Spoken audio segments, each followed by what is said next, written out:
अस्सलामुअलैकुम दोस्तों कुलूस उस्मान के नए ट्रेलर ने धूम मचा दी है। उस्मान बे को एक हिसार किले का मुहासरा करते दिखाया जाता है और अब सब सरदारान भी उस्मान बे के साथ हैं।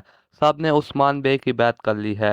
इस किस्त में हमने देखा कि करासी बे ने भी अपनी शिकस्त को कबूल किया और उस्मान बे को अजीम सरदार बोला।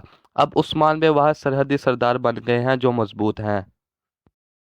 लेकिन अब एक और नए दुश्मन की एंट्री हुई है। तैमूर नोयान का कमांडर अब सरहदों पर आया है, जिससे एक नई आफत आ गई है। इसने आते ही उस्मान बे से इसकी बैत मांगी और टैक्स का मुतालबा किया, लेकिन उस्मान बे ने साफ साफ मना कर दिया।